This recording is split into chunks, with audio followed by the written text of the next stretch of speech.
Welcome to The Decision from Nashville EO, where you will hear the rest of the story after tough decisions were made by entrepreneurs who faced adversity and lived to tell about it.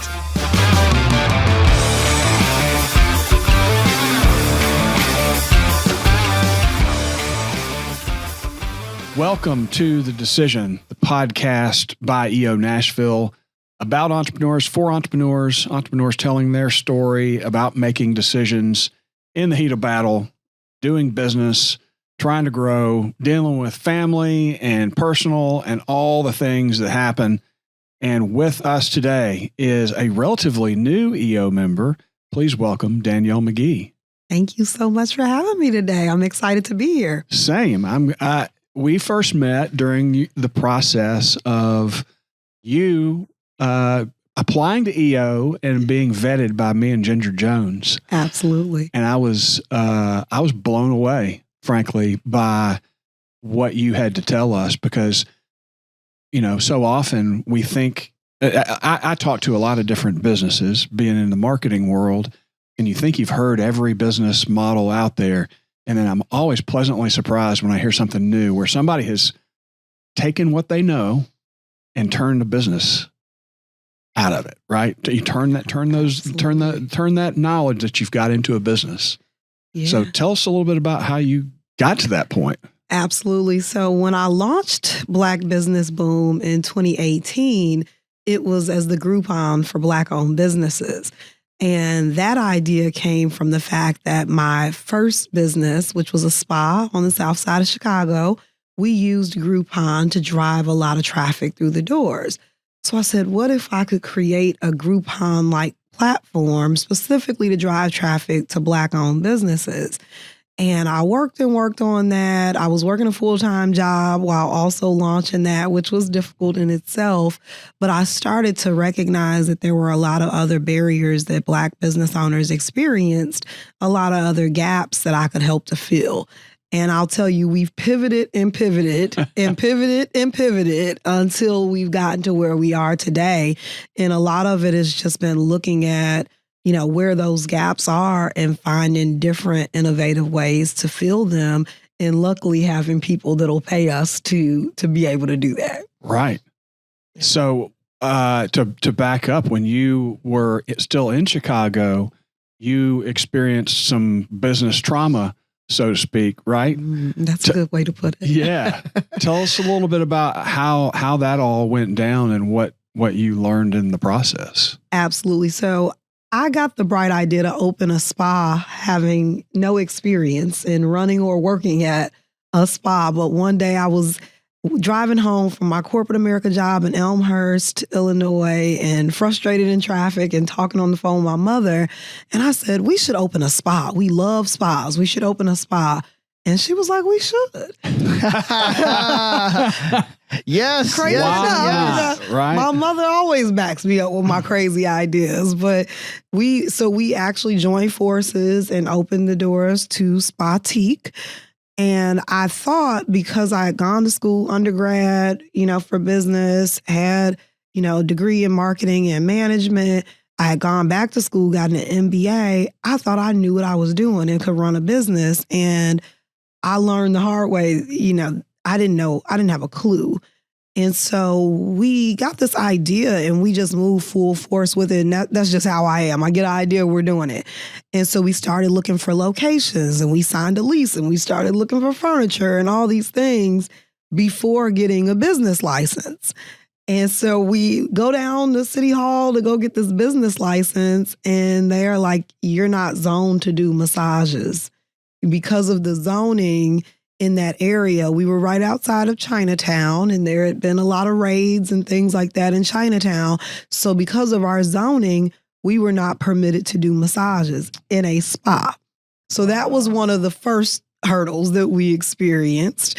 But there were so many others. And I eventually, as we were getting ready to open the doors, I quit more. I got fired from my job intentionally.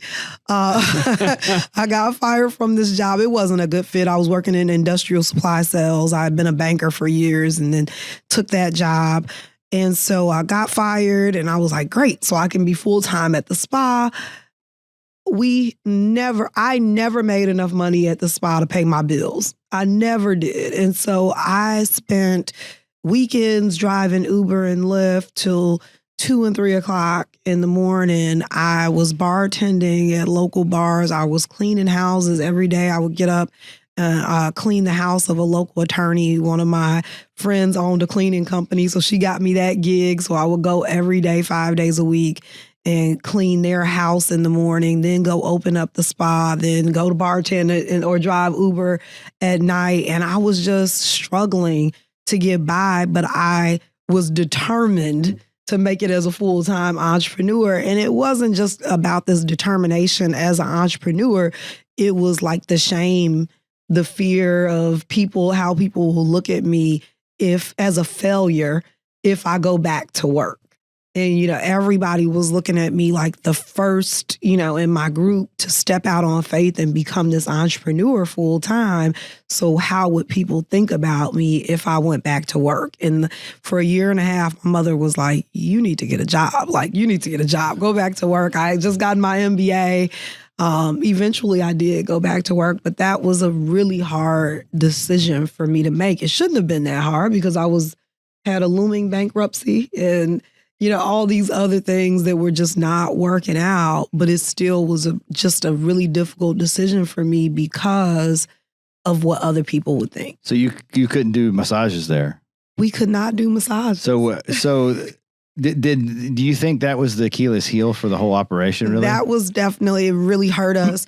So I'll tell you, we did some massages. We, like for our known customers, we had like our esthetician who was also a massage therapist that would, so we would try to squeeze in a little massage under the but we couldn't market that we did massages. And what we started to do was really lean into doing spa parties. So that was the pivot, especially with me having to do all these other things just to pay my bills. We were like, well, how can we still get a lot of women into the spa, or even a lot of kids at some point into the spa and make some money? And so we started to use the space to do spa parties. So every weekend, we would have several parties that were 15, 20 ladies, and they paid us a flat fee.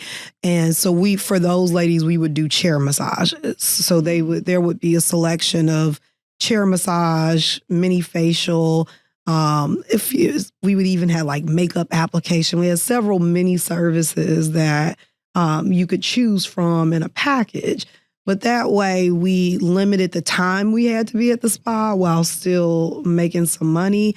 And then because we had all contractors, it helped us a lot with staffing and not having to have folks there during the week at all. So how did you navigate the decision to close the business?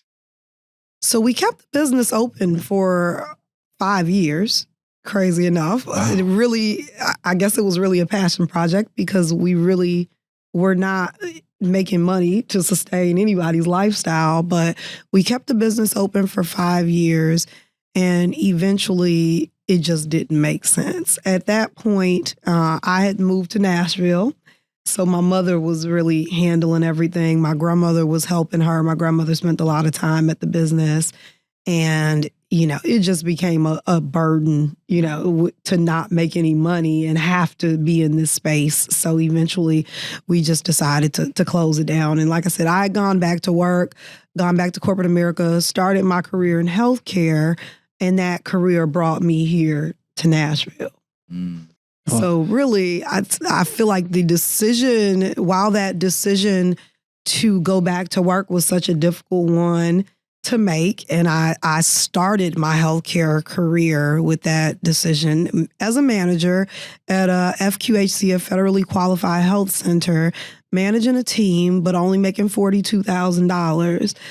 So that made it even harder, to go back to work for only $42,000. But I stayed in that role for about 6 months, increased my salary up to what eventually became over 6 figures within, just 2 years. And that decision to go back to work then brought me here to Nashville, which is where I met my husband and where I started Black Business Boom. So it was a hard decision to make, but it was the best decision I ever made in my life. So what was different about this new business versus your business with your mom? I think what's different is the mission, and the mission truly being aligned with something I'm good at and passionate about. Whereas the spa was just a way out. It was just a idea that came up as a way to get me out of corporate America versus something that I truly believe in and I'm excited about every day. Because it got to the point where the spa, where I was like, oh, I got to go open up the spa and deal with these people. It just wasn't a fit for So you had who I passion am. behind. So what I do now, I love the people we serve. I love the relationships I make. And I am the type of person who gets ideas all the time, and I start up things all the time and then go do something else. So for me to have been doing this for 5 years and still love it is a big deal. So how do you help Black business owners? So we help them by connecting them with resources, but really a lot through our nonprofit organization, Boomin University, where we do training cohorts for Black business owners. So we have a program called Boomin to the Bank, where we help to build bankable Black-owned businesses. We work with banks and CDFIs with that program, and we really try to embed them into the program so that the Black business owners now have relationships with bankers as well as lenders. And we teach them all the things that you have to do to be a legit business, to be legitimate as a business owner. There's a big gap there when it comes to Black business owners. And then we also have a program, Boomin Marketing, which we have an essentials and an intensive version of, that helps Black business owners to really understand how to market and grow their business. But outside of the things that we do, we're really intentional about connecting with other organizations that have resources, programs, whatever it may be that, for Black business owners, and connecting our network of Black business owners to those resources. Do they pay you for the services, or how does that work? So the Black business owners do not. The small business owners do not pay us typically. We may have some things coming up that they can pay for, but right now we have sponsors and others that pay for seats in our programs for the Black business owners, as we understand that there's really a capital gap for Black business owners, and there are, a lot of barriers that don't allow them to be able to pay what we should charge. So that's the thing, is like, we could charge, but we really couldn't charge what it's worth, and to cover our costs and still make a profit to the small business owner. And so at one of our pivots was into actually offering marketing services. I'm a certified digital marketer. My CMO has a 25-year career in branding and marketing. And so we said, well, we can just start an agency and we'll just do this work. And we would send out a proposal for the work, and they would be like, yeah, I don't have $5,000 to pay you. But it really should be a $20,000 proposal, so we've already heavily discounted our services, and the business owners still can't afford it. And so we decided, how could we take what we know and create a curriculum from it and teach folks to be able to do it on their own? And then we happened to have folks that actually came to us that said, we really want to support this work. We've heard what you're doing. We've heard about you. And for one reason or another, we want to put some money behind what you're doing. And things just blew up from there. Wow. So do you have an example of a client that you've helped? We do. There are quite a few, but I would say on the marketing agency side, we worked a lot with the Tennessee Department of Health, not a small business, but a large agency. They were one of our major clients that kind of got us through the pandemic. But we've also worked with other smaller Black-owned businesses like Pivot Tech School. We did kind of a massive overhaul and relaunch for them years ago. We also worked with what R&R Cleaning, which is now Luminary Cleaning, has gone through our marketing cohort actually a couple times.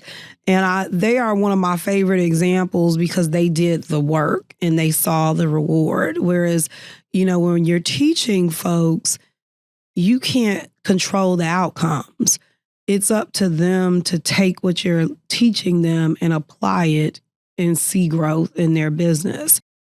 But R&R, they are like the model student because they would, if we told them, go home and send an email to your existing list that says this, they would do it. And that email, helped them to grow their business tremendously.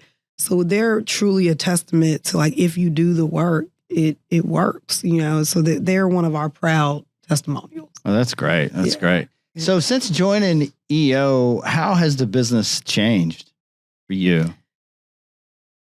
The business continues to change all the time. And I'll tell you, I've only been at EO for about 6 months, but just having the support of other folks, in my forum has made such a huge difference. But also the examples that you see of people who have scaled and sold businesses, it makes me know that it's possible. So I think EO's really just opened up, my mindset to what is possible and the ways that we can continue to pivot to make our business even better. But I also am a Catalyst alum, and that was, just mind-blowing. The Catalyst program is what really I feel like helped me to take things to the next level. And we were trying to still understand what our identity was as a company and how we could make money and how we could scale.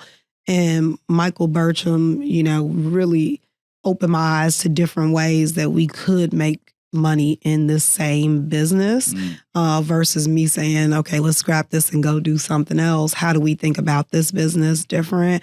So that was just an amazing experience for me. And I'll tell you, when I went through Catalyst, I never thought that I would be in EO this soon. Like I was like, eventually we get to 1 million, maybe. And it honestly wasn't like a huge goal for me. It was just like, eventually we'll get there. And we've just gotten so much support through partnerships with corporations, through banks, through other small business owners that are willing to pour into what we're doing. And of course, EO has just opened up my network as well to be able to meet new people that can support in different ways as well. How were you getting support before EO? Like, did you have your own just entrepreneur base of fellow entrepreneurs that you could hang out with and talk to? Not in Nashville. Yeah. And not at all in Nashville. And that is one of the hardest parts of my journey. I feel like I've been on this journey alone, for the most part. And it's frustrating, like I haven't had those folks. I've joined other masterminds and things like that, but most of those people are in other places in the United States. And it's nothing like being able to sit down in a room with folks or meet up with, your forum mate for coffee, that it's totally different. So yeah, I've really been on most of this journey just trying to figure it all out on my own. And it's, lonely is the best word I can use to describe it. You're in this silo and you're trying to figure everything out and it all hinges on you.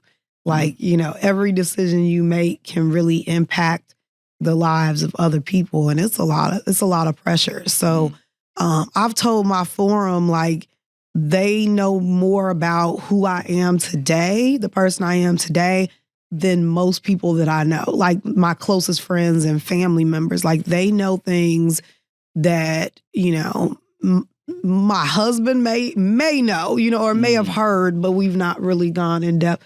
Like they know the true who I am today, whereas a lot of friends and family know who I was 5, 7, 10 years ago. And to be able to be that transparent is amazing. It's a skill. I feel like if I'm going to do it, I'm going to do it. If I'm going to be here in this room, and it's not just because I'm brave and transparent, it's because the transparency of the others, so we all are opening up about deep things, like you're going 5%. We are really going 5%. And we've had people who are like, I didn't know how you all would respond to that. I was worried about saying it, but they did, and that courage and bravery just makes me feel like I can say anything in this room. Like, have you done a retreat with your forum? We did our first retreat. We just did one night. We just did a one night overnight. How soon into your forum journey? That was about 4 months in. Okay. So that was about, I'd say, a month and a half ago. I think we've been in about 6 months. Did that get you a lot closer? That made a world of difference. It did. And I know that there are folks that Any say activities you could share that you did in your retreat? That we did lifelines. So we did lifelines. And that, I mean, you learn a lot about people when you're doing the lifeline exercise. And I think that was definitely the game changer to really understand. I even told my husband, I want us to do lifelines, because even with your friends and your family, you know things, but you don't know it in chronological, and you don't know what they consider highs and lows. And, a lot of times people just don't open up about certain things. So we laid it all out on the table in those lifelines, and it gave us the opportunity to really know each other on a deeper level. Who was this is not getting too deep, but was there one person that led the charge and got deep that just opened up for everyone else? Because that typically what'll happen is like one person goes, like the bravest one. So that is what happened, because we actually were planning on doing lifelines, doing one a month in our forum meeting. And so we had one person that started, she did hers. I think Eva's been on the podcast. And so she has a great story. So her story's incredible. If you haven't listened to that episode, that is a heart-wrenching story. She has really overcome through a lot. And so for her to come and tell that story and be that transparent with us, and it really made me be like, you really just don't know where someone comes from, because you wouldn't look at her and assume she's been through all that. She looks like she has it all together. She's beautiful and successful. You just wouldn't assume that she's been through some of the things she's experienced. So she did her lifeline in our meeting, I think in August. And then at that point, I think that's when we decided we need to do this at the retreat. But her bravery and really telling her story, I think, is what really was the catalyst for all of us feeling like we could be safe in telling ours. The lifeline process has taught me a lot about life and just dealing with people in general, because you always make assumptions about what somebody's like. And then when you hear them tell their life story and you go, oh my God, I don't know if I'd have made that. You're pretty brave, right? Seriously, I've listened to the lifelines and been like, I would have never guessed. Like I said, Eva especially, again, she just looks so put together, and like, you do make assumptions about folks, know, and I think many times we think what we've been through is so hard. And then you hear what someone else has been through, and I'm like, oh, my life was easy, compared to someone else's. And then I think even for myself, I've spent time over the last few years, especially since COVID, where you see so many people have experienced death and, other things that are just so traumatic, that I've found myself at times being like, my life is really good. Like I really have not experienced a lot of bad things, and I'm really, really blessed for that. For me, having a little anxiety, it always feels like, well, something bad has to happen at some point. Like if everybody else is experiencing all these things, something bad has to happen at me, and it happened to me at some point, which is scary. But I think doing the lifeline exercise showed me everything hasn't been that great, Right. I think I live in this space of gratitude and being appreciative of everything, that I don't dwell on a lot of the things that have happened. But when you have to sit down and think about highs and lows, I'm like, I've had quite a few lows that other folks may feel the same way, where they're like, oh, that was a lot. I might not have made it through that. Bankruptcy. I mean, most people have not been through that before, and then you've picked yourself up and continued on. And how does that feel now, looking in the back, looking at at your history?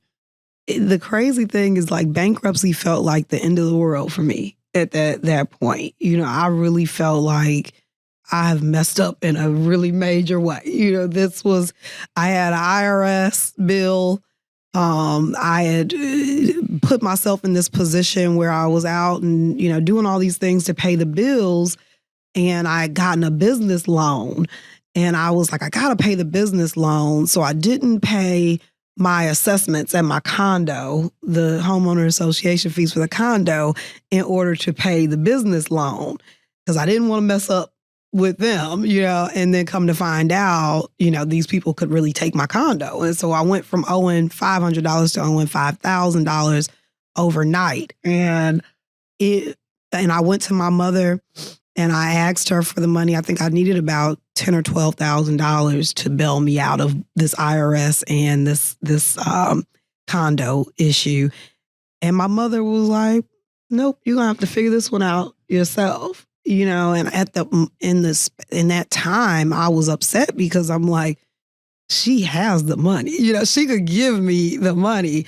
But I learned so many lessons, and I think that as parents, I'm not a parent, but I know parents have to make that difficult decision. My mother has always positioned me to win eventually. So it may not have been like a win right then and there, but having to dig myself out and figure out how do I get out of this, and then how do I rebuild, was a challenge. I mean, and I did a Chapter 13, so I had to pay back every dime. It wasn't like I could just, forget it like it never happened. So then there's really not a lesson, I feel like, in that. But I had to pay back every cent of what I owed. It was taken from my paycheck for 3.5 years until I was saving money still on the side. I paid it off early.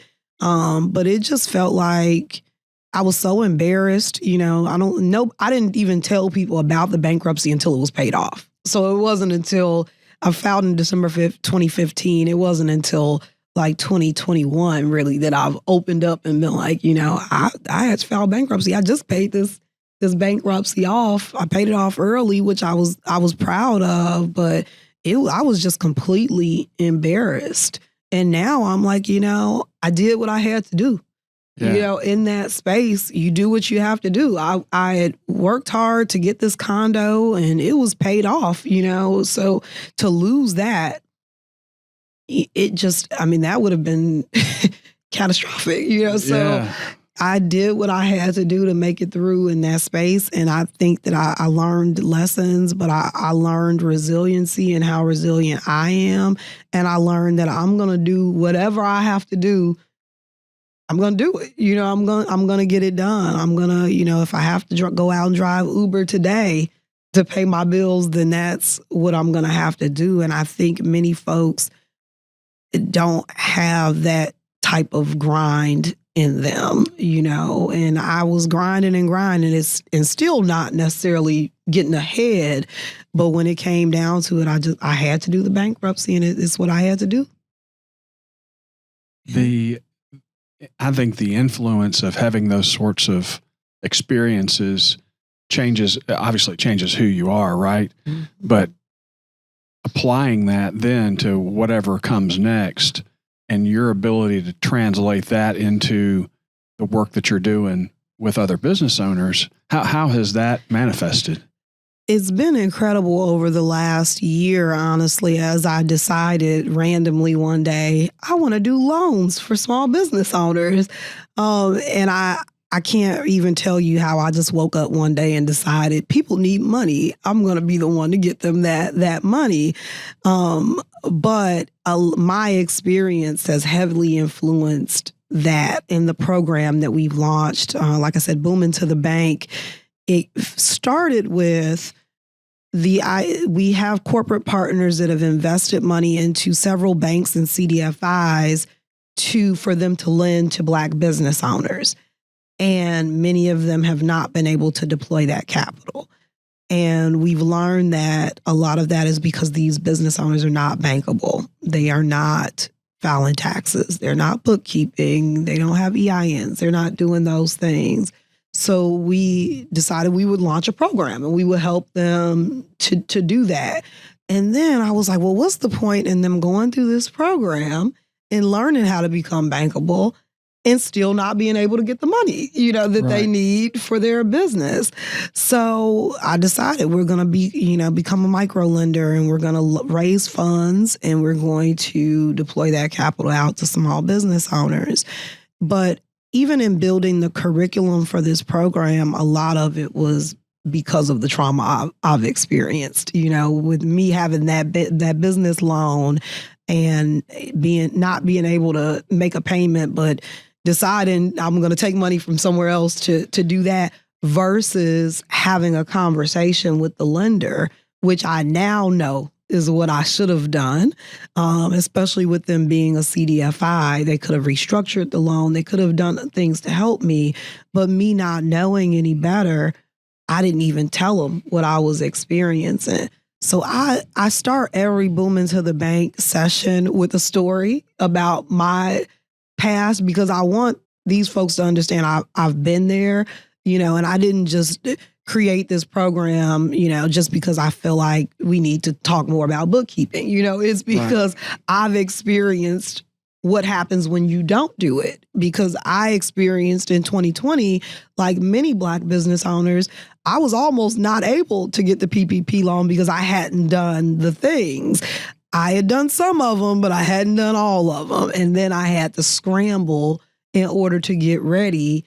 And luckily, I was able to take advantage of it, but so many minority business owners weren't. And so we don't know when that next thing is. We don't know when there's another program that the government decides to roll out, or when there's more funding for small business owners. But so we have to get ready. And my mother tells me, if you stay ready, you don't have to get ready. So I show up every session. I'm not facilitating most of this content, but I still try to make the sessions and tell a story about why it's important. Like, we're talking about bookkeeping today, and the importance of bookkeeping is this. In my real life, I had a business bank account and I had QuickBooks. I had them connected. The transactions were going in, but I was doing nothing with them. I was not categorizing anything. I hadn't hired a bookkeeper. And so when PPP happened, I hadn't filed my taxes for the year before. I had to then pay somebody thousands of dollars to go reconcile my books and amend my taxes just so I could get the PPP. So I think that it's important for me to tell my story and my stories, so that other small business owners understand, like, you ain't the only one that's messed up. Like, my mess ups are how I got to where I am today, but that's because I learned from them. So if I can stop you from being in that position where you either miss out on this next round of funding or you have to scramble to try to get ready, then that's what I'm here to do. Yeah. It's amazing what you can do through storytelling, right? And you're a marketer, so you understand this. And that's what we do in Forum as well. That's one of the things I think is the most beautiful part of Forum, is that, most people don't want to be told what to do. They want to hear your story. Mm-hmm. And that's keeps us, I guess, from getting triggered by, you go into a room full of entrepreneurs and you tell your problem, and then they all point their fingers at you. That's a kind of a traumatic event. You want to be empowered to understand how to do things the right way. And I think most of us feel like I'm the only one going through that, or I'm the only one who've done that. And I really want folks to understand that they're not alone. A lot of the embarrassment in sharing where we are sometimes in business is because we feel like it's just us.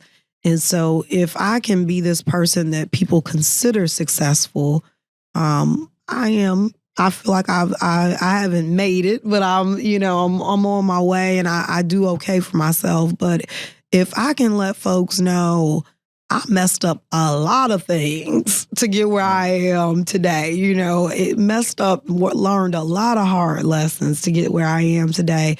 If I can stop one person from having to file bankruptcy because they know that they can go talk to the lender and restructure a loan, then, I've done my job. And so I think it's really important, those that we not only talk about the good sides of entrepreneurship, and, we see all this stuff on social media and folks are thriving and on boats and got the fancy cars and all that. when, most of us are up, early in the morning, late at night, stressed out.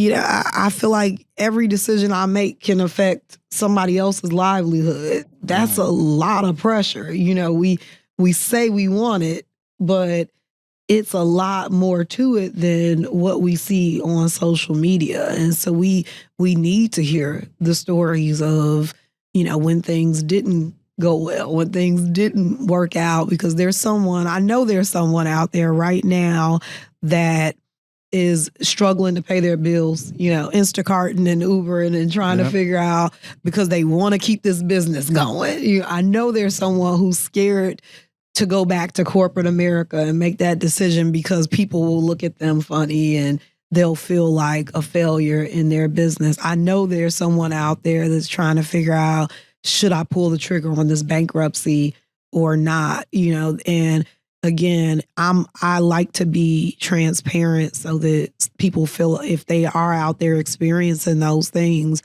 they don't feel like they're alone, in making those decisions. Yeah.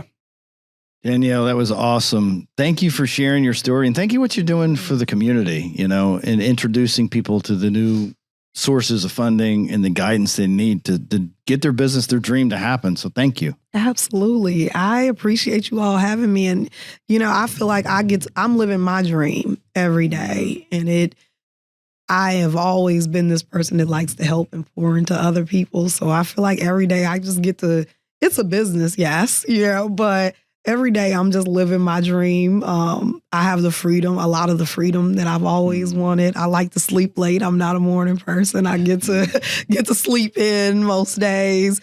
I get to travel and meet new people. Like I'm really living my dream. So I'm grateful to be able to do the work that I'm doing and see the impact that we're making. Yeah. And I just appreciate you all giving me another platform to tell my story. Yes. Yeah. Yeah. Thanks for sharing. You are living your purpose. And that's got to be the title of this episode, Eric, for sure. So if you are an entrepreneur here in Nashville, please visit EO Nashville and learn about our community of 375 entrepreneurs in this town.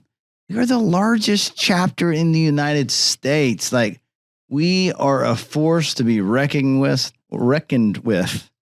And not only that, you have a network of people that are going to help you along this road, this lonely road of entrepreneurship. Yes, it is.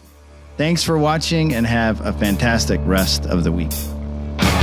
Thanks for listening to the Decision Podcast by Nashville EO. We'll see you again next time, and be sure to click subscribe to get future episodes.